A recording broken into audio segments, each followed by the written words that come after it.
سلامونه او نیک هیلې هیله مند یم چې جوړ او روغ اوسئ. نن تاسو ته د هوایي شرکتونو په هکله باندې خبرې کوم. دا چې په دې آخري ورځو کې فلای ډوبۍ خپل پروازونه یې شروع کړي دي، د دې ګټې په هکله باندې به تاسو ته ووایم چې څه ګټې ده او څه تاوانونه یې دي. نو او زموږ د هوایي شرکتونو حالت سره کوم دی او دا فلای ډوبۍ په کوم اساس باندې افغانستان ته خپل پروازونه شروع کړه، دغه ټوله په دغه درس کې تاسو ته وړاندې کومه او دومره په اطمینان در سره وایم چې د دې درس تر پایه پورې به ستاسو په سترګو کې اوښکې راسي چې زموږ په هېواد کې څه روان دي او موږ په کوم بدبختي باندې روان یو. نور مو اضافه خبرې نه کوم، درس ته ځو. په کال 2013 کې د هوپن سکای اګریمنټ په نامه باندې یو معاهده د اماراتو سره امضا شوه چې د افغانستان اسمان دپاره خلاص دی چې څومره پروازونه کولی شي، څومره څه خوښه ده بس راسئ افغانستان ته خپل پروازونه شروع کړئ. دا اوپن سکای اګریمنټ په اصل کې د اوپن موږ دوه اګریمنټ لرو. دلته زه ستاسو سر لږ خلاص کوم چې دغه په دغه کې ډېر خلک خطا وځي. یو او اس ټي اګریمنټ دی چې اوپن سکای ټریټي ورته وایي، او بل چې دی او اس ای دی. دا او اس ټي چې دی، د او اس ټي تاریخ چې دی دا په 1955 کال کې دا پیدا سو. دا په اصل کې د روسیې، امریکا او انګلستان او جرمني ترمنځ دا لاسلیک سو، په دې خاطر چې دوی چې کوم پروازونه چې د یو هیواد څخه بل هیواد ته پروازونه کیږي، دوی هلته صلاحیت ولري چې تیاره چک کړي چې په دې کې مواد مخدر، نظامي فعالیتونه او بعضې تخریبونکي فعالیتونه ونه کړي. دا او اس ټي چې دی او اوپن سکای ټریټي چې دی دا هغه اګریمنټ دی، هغه معاهده ده. مګر بیا وروسته په 2006 کال کې د اماراتو عربانو شیخانو یو کار وکړی، دلته د اوپن سکای اګریمنټ په نامه باندې یو بل اګریمنټ یې جوړ کړی او ډېر هیوادونه یې هم دلته تباه کړه. دا اوپن سکای اګریمنټ چې دی دوی ډېرو هیوادو ته ویلو، لکه افریقایي هیوادونه خو ټولو په دغه اګریمنټ باندې تباه کړه، سریلانکا یې تباه کړه، بنګلادیش یې تباه کړو، پاکستان یې چې تباه کړو، په همدې اګریمنټ یې تباه کړو. عربانو هر هیواد ته تله او دا پروپوزل او دا بزنس پلان یې وړاندې کولی چې موږ تاسو ته ستاسو په هیواد کې یو د مسافرینو هب جوړوو چې ستاسو د هیواد څخه موږ به پروازونه کوو، اروپا او امریکا او استرالیا او دې هیوادو ته به موږ پروازونه کوو او د ستاسو د همسایه هیوادو څخه به مسافرین راځي او موږ به د دې ځای څخه وړو. خو دلته چې افغانستان کې دا خبره وکړه، افغانستان هم د خدای وغوښتل چې د پاکستان څخه مسافر راسي کابل ته، د ازبکستان، تاجکستان، ترکمنستان، ایران، د دې هیوادو څخه راسي مسافر کابل ته راسي او د کابل څخه اروپا او استرالیا او امریکا ته ولاړ شي. دا خو ګټه ده. هماغه و چې په پټ سترګې د اوپن سکای اګریمنټ لاسلیک کړو. اوپن سکای اګریمنټ چې کله هم لاسلیک سو، دا و چې د عربي شرکتو پښه دلته خلاصه سوه. دا د اماراتو هغه هوایي شرکتونه دي چې خپله د اماراتو حکومت هم ورسره په ډېر سهم شریک دی. یوازې په ایر عربیه کې یو دانه د سعودي عرب یو تجار پکښې کې شریک دی. نور دا ټول شرکتونه مکملا د دوبۍ د اماراتو د شیخانو دي. په دې کې عمده شرکت چې دی امارات دی چې دا لاکچري دی، وروسته اتحاد دی، د اتحاد وروسته العربیه ابوظبي دی، بیا فلای ډوبۍ دی، بیا ویز دی او دا عربیه ایرلاین دی. دا هغه شرکتونه دي چې په دوی په کوم پلان باندې جوړ کړي دي. امارات په دنیا کې لوړترین ګرانترین ټیکټ په نړۍ کې لري او یوازې په کال دغه 2023 کال کې د ستاسو وینې 22 میلیارده ډالر عاید کړی دی او هغه هم تر مارچ پورې یوازې په یو میاشت کې دوی 3.2 میلیارده ډالر عاید ترلاسه کړی دی. تر امارات چې تیر سو پر الاتحاد باندې، الاتحاد هم په آسیایي هیوادو کې دویم شرکت دی چې ډیر عایدات لري، د کاله 20 میلیارده ډالر لري، که څه ترکیش ایرلاین او د څه هم ورسره رقابت کوي، خو په دوبۍ کې د دویم مقام لري. هغه دوه شرکتونه چې دي د اماراتو شیخانو په دا خاطر باندې جوړ کړي چې عاید ترلاسه کړي. اوس راځو د فلای دوبۍ، هیر عربیه دوبۍ هاو ویست شرکت په هکله باندې زه تاسو ته خبرې وکړم. دا فلای دوبۍ چې دی په اصل کې دا شرکت جوړ شوی دی د ډمپینګ لپاره. ډمپینګ څه رقم کارونه کوي؟ زه اوس تاسو ډمپینګ ته توضیح کوم. ډمپینګ څه دی؟ د مثال په ډول باندې زه دلته یو دکان لرم، د شیرني فروشي دکان دی. شیرني فروشي دکان دی. دا شیرني فروشي زما دکان چې دی دا په فراه ولایت کې دی. صحیح شو؟ دا په فراه ولایت کې دی. اوس زه په فراه ولایت کې ډېر ښه مشتریان لرم، ښه چلیږم. مثلا یو کیلو کلچه چې ده په 300 افغانۍ باندې فی کیلو کلچه زه خرڅوم.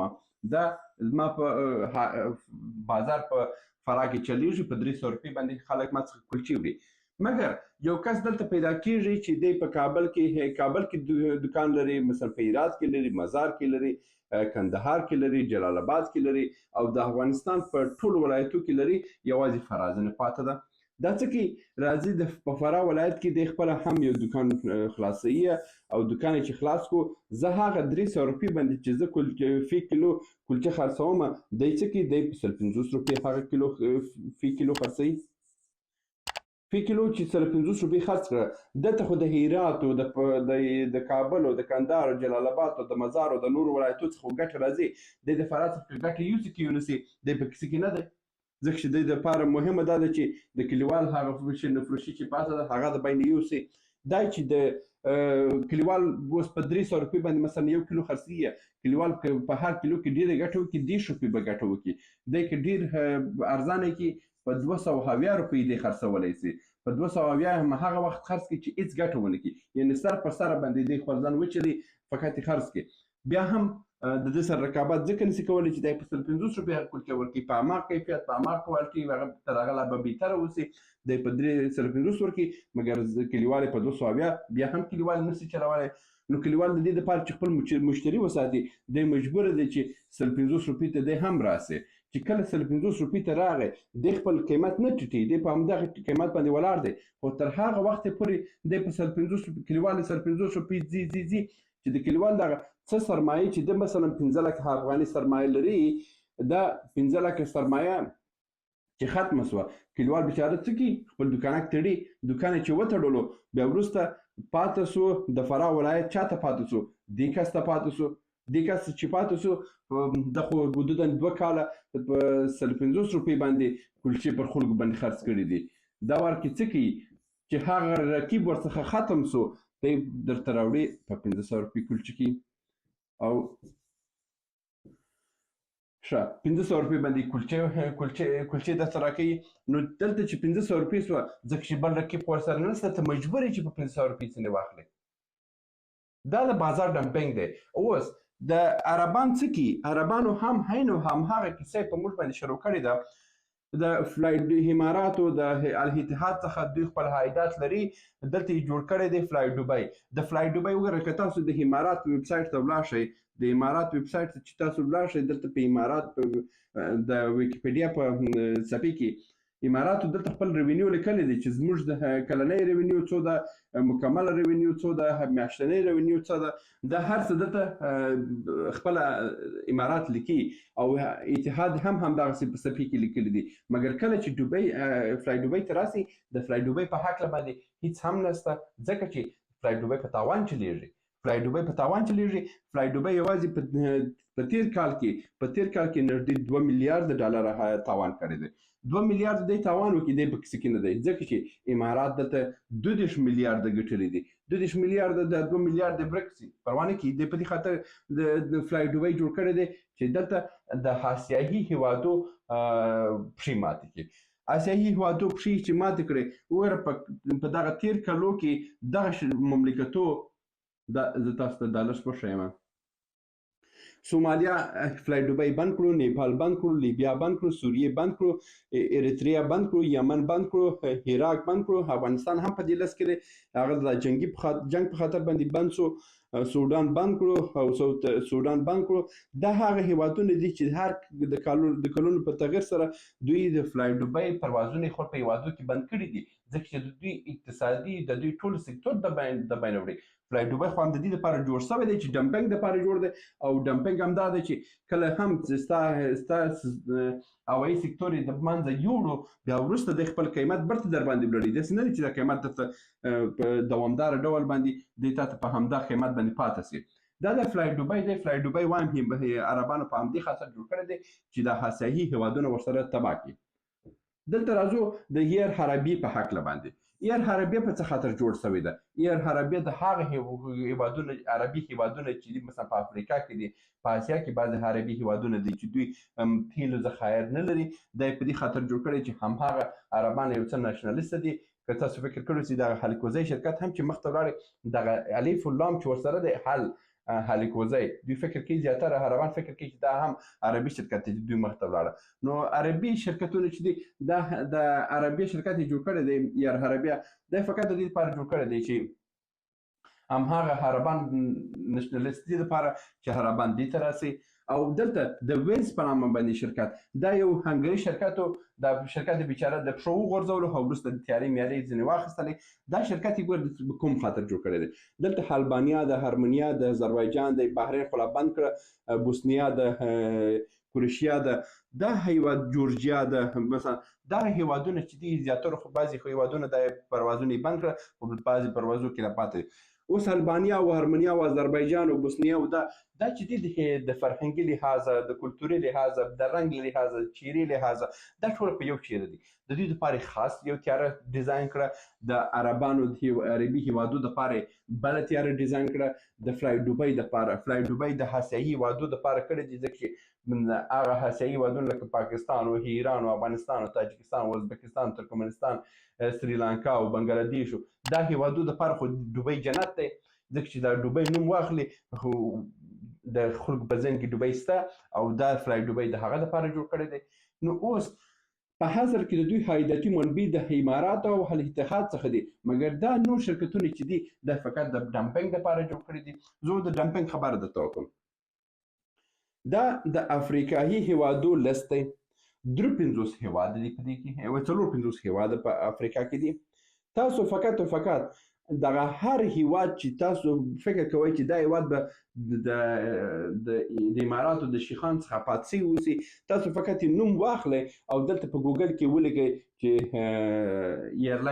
ایرلاین وګورئ هغه د باندې تللی دی کلب شوی دی او د اقتصادي ستونزو له امله تړل شوی دی دا ایر ایجپټ دی یعنې د مصر هوایي شرکت دی دا د مالي لګښتونو له امله تباه شو او ودرېدی ساوث افریقا مصر په افریقایي هیوادو کې د سیاحت له لحاظ نظره په ټاپ کې دی چې ډېر خلک ورځي مګر بیا هم دغه شیخانو عربي شیخانو دا شرکت د دوی هوایي شرکتونه تباه کړه او پر ځای ایر حربیه ایجپټ یعنې د مصر ایر حربیه جوړ کړي او مالکان اصلي شیخان دي دا د ساوث افریقا دومین اقتصاد دی په داسې کې د نایجیریا وروسته د دومین اقتصاد دی په افریقا کې مګر د دې هوایي سیستم هم د بین یو ډول مالي ستونزې ورته جوړې کړې ایتوپیا د اقتصادي لحاظ د افغانستان وګور په افریقا کې 3 هیواد دي چې تر افغانستان اقتصادي حالت یې ښه دی مګر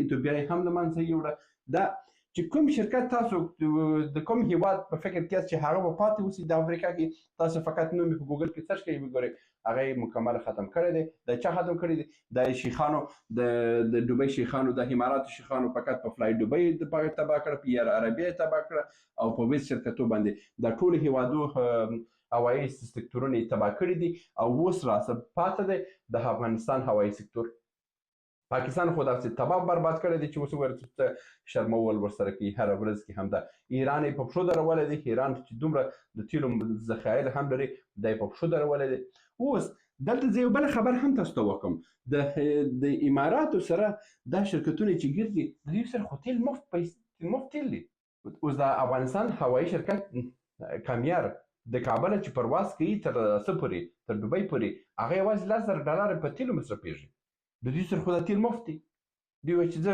که وسو که ونه سو تیل خو مفت دی خو عاید پیدا کوي نو دا و چې دغه شرکتونه امارات وګوره، امارات تر چینایانو ظالمتره، وحشیتره او غیر انساني چلند چې د هوایي سکتور کې کوي، تاسو فقط د هغه شرکتونو څخه پوښتنه وکړئ، هغه کمپنیانو څخه پوښتنه وکړئ، بیا د دوی شیخانو د ظلم تاسو خبرېږئ چې دا څومره ظالمه خلک دي. اوس راځم د څه په هکله باندې تاسو ته وایم، مثلا د خپل هوایي شرکتونو په هکله باندې تاسو ته وایم. دا د کامیار او آریانا ده چې هره ورځ دوی پروازونه کوي. اوس تاسو ته وایم چې ولې کامیار ټکټونه مثلا $500 دي، د فلای دوبۍ له په $300 دي. صحیح شو؟ خبره څه ده؟ کامیار هره ورځ کې هیربس ای 340 طیاره د دوبۍ ته هستي، او دا طیاره چې ده حدوداً 280 څخه شروع تر 314 پورې مسافرین نیسي. خو که بزنس کلاس ورسره اوسي 280، او که ټوله بزنس اکنامیک کلاس اوسي دا ټوله 313 کېږي. خو موږ یې 280 اوس نیسو. دا تیاره چې ده اوس د دې تیارې قیمت $230 میلیونه دی. صحیح شو؟ دا $230 میلیونه دی. دغه تیاره چې د کابل څخه پرواز کوي $10,000 فقط تیل دی، پلس $2,000 په دې باندې هوایي ټکس راځي، پلس $15,000 د لنډینګ او پورته کېدو کښته کېدو فیس دی چې په دوبۍ کې راځي. په ساعت باندې $200 د دوبۍ هوایي میدانونو په دې شرکتو باندې چارجېږي. همدغسې د تیاره چې ده په $250 میلیون قیمت لري، دا تیاره خپل په ټول عمر کې 83,000 ساعته دی پرواز کولی شي. وروسته تر هغه نور هیڅ هیواد دا نه مني، دوبۍ نه مني، مثلا هغه پیشرفته هیوادونه نه مني. اوس که تاسو لیدلی چې په کابل میدان کې ډېر تیارې ولاړ دي، موږ کولی شو ترمیم هم کړو، چې ترمیم هم کې تاته اجازه نه درکوي، ځکه چې په رادار کې دا هر تیاره د ځانه کود لري. مثلا په رادار کې ورته وایي چې هی 340 او ورسره EBC داسې یو کود لري. دا تیاره چې کله هم هغه رادارونو ته راله وایي چې دا تیاره خو استهلاک شوې ده، دا خو بلاک ده، چې لپاره مستقیمه هغه هوایي شرکت ته به یې نه وړي، او شرکت ته نو په دې خاطر باندې زیاتره د شرکتونه چې دا بیچارهګان دومره خلص په غاړه نه اخلي او دا کار نه کوي. اوس راځم د دې په هغه داسې باندې خبرې کوو چې د دې سره چې دا څو دغه تیاره $230 میلیون دا پر هر پرواز باندې نږدې تر $10,000 خپل ارزښت د لاسه ورکوي. نو تاسو چې دا ټول سره جمع وایي، دا فقط او فقط پر هر پرواز باندې نږدې $10,000 دلته مې حساب نه کړه، جمع ده په هر پرواز باندې. دلته پیلوټان دي، او دلته حدوداً کامیار 1,200 کارمندان لري په ټولو هیوادو کې. دا کارمندان معاشونه دي، یعنی هر پرواز $10,000 تر $15,000 پر کامیار باندې چارجېږي. دا همداسې آریانا هم په همدغه ډول باندې دا حساب د آریانا او کامیار دواړو دغه حساب دی. د معلوماتو پر اساس باندې په افغانستان کې اوس 500 مسافر روزانه لري، یعنی 250 د کابل د خوا دوبۍ ته ځي، پلس 250 د هاخوا افغانستان ته راځي، یعنی 500 مسافر دی. 500 مسافر چې 2-3 شرکت باندې دا تقسیم سي، دا 170 نفر هم نه جوړیږي. 170 نفر، دا 170 نفر چې اوس کامیار په $300 باندې خپل ټیکټان کړي دي، دا په $300 باندې چې دا ته ضرب وي، دا موږ څو کېږي؟ دی هغه خپل کرایه هم نشي پیدا کولی، خپل مصارف هم نشي پیدا کولی. او اوس چې دا صرف څه بله فلای دوبۍ چې چلیږي، فلای دوبۍ زه وایم په کماله په تاوان چلیږي. هغه راغلی ډمپینګ کې چې یو ځلې ستا دغه هوایي کامیار او آریانا یې دلته ختم کړه. تاسو فقط د مصر څخه تر دوبۍ پورې تاسو د 2 کلو مخکې ټکټونه وګورئ او اوس وګورئ. 2 کاله مخکې چې د مصر دولتي شرکت ښه فعال و یا هغه وخت کې ټکټ و په $200 د مصر څخه د دوبۍ ته، اوس همهغه ټکټ په فلای دوبۍ او ایر عربیه په څو ورکوي؟ په $400. دلته ډمپینګ یې وکړ او د دوی ټول هوایي سکتور یې ختم کړو او اوس یې دا کار په ورسره وکړ. تاسو سره که دا فکر شته چې فلای دوبۍ به ستاسو دوست اوسي، هغه په هیڅ صورت ستاسو دوست نه دی. هغه زموږ ستاسو یو متل دی وایي دایه مهربانتر له مور هېڅکله کېدلی نشي. اوس زیاتره وایي چې د کامیار و هریانه مردباد او فلای دوبۍ د زنده‌باد اوسي. زه تاسو ته دا وایم. اوس کامیار زه درته وایم، د بدخشان په زلزلې کې په بدخشان کې زلزله وسوه او ځمکه ښویدنه وسوه، کامیار ورسره کومک وکړو. په هرات کې زلزله وسوه، کامیار ورسره کومک وکړو. په پکتیکا کې زلزله وسوه، کامیار کومک وکړو. همداسې چې هر آفت راغلی دی دغه شرکت خو ځان یې ورته رسولی دی. دا یوه ګټه.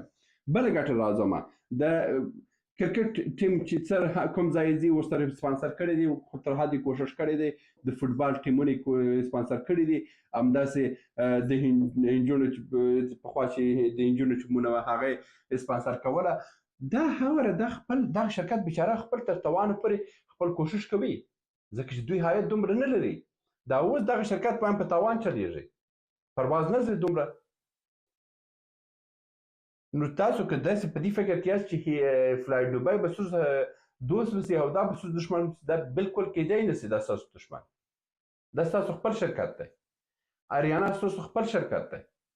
د دوی سره ظلم مه کوئ.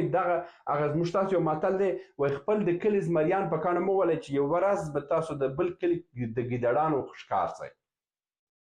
یعنې زه تاسو په اطمینان وایم که تاسو د دې اریانا او کامیار سره د مور او میرې چلند وکئ، لکه څو ورځې مخکې چې د هریانه ویډیو راوتلې وه 6 نفره پکښې کېناستې، تاسو خپل په ملا باندې تېر شوی یاست. مګر پی آی سره څه وکړه؟ پی آی هم عین په هماغه حالت باندې راله چې اوس پی آی په هر میدان کې چې ولاړ ده او موږ ورباندې ریشخند وایو چې پی آی ولاړ ده، تیل نه لري، دا دی دا ورځ پر تا را روانه ده افغانه. او که ته اوس دا فکر کوي چې کامیار د زمري کامګار دی، هریانه د زمانه ده، دا ستا ده، دا ستا عزت دی، دا ستا هابرو ده. دلته زه ستا د عزت او هابرو نښان درته ښیم چې دا څنګه ستا عزت او هابرو ده. کامیار چې دی ګوره د افغانستان بیرغ یې دلته هم واله دی او پر راسته لاس باندې چې دی هغه بیا د دروازې پر مخ باندې وال کېږي او چپ لاس چې دی د شا دروازې.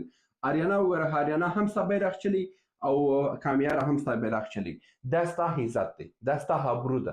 دا هر وخت کې که دغه دوه پروازونه دا دوه شرکتونه په کامیار مثلا کامیار یې درته ودروي، که هریانه په یو هیواد کې ودروله، بیا په هغه وخت کې بیا به ته پوه شې چې فلای دوبۍ څه معنی.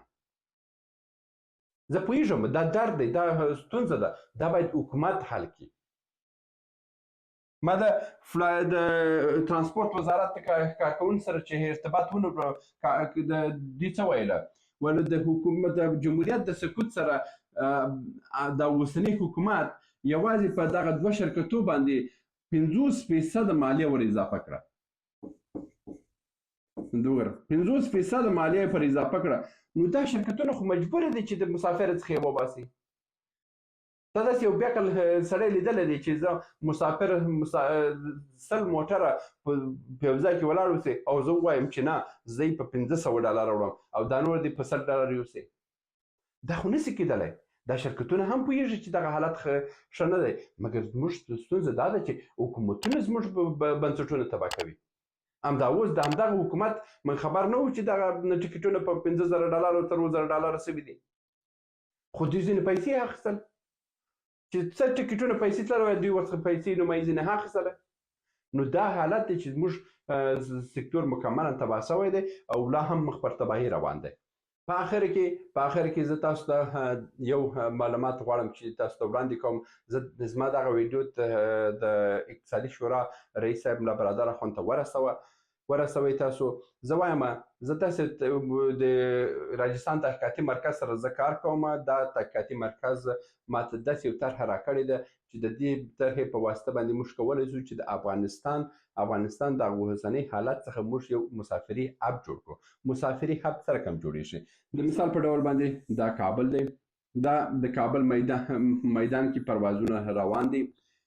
موږ که یو تیاره واخلو یا کرایه کړو، که هغه کامیار اخلي که هغه هریانه اخلي، موږ مستقیمه اروپا ته پروازونه وکړو، استرالیا ته پروازونه وکړو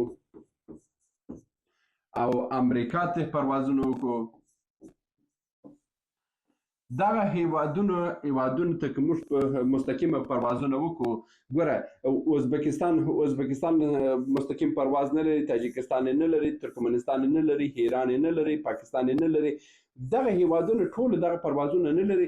راځه د دغه وخت څخه استفاده وکړئ، دلته یو نوې تیاره کرایه کړئ، پروازونه وکړئ اروپا ته. دغه یو مسافري هب جوړیږي.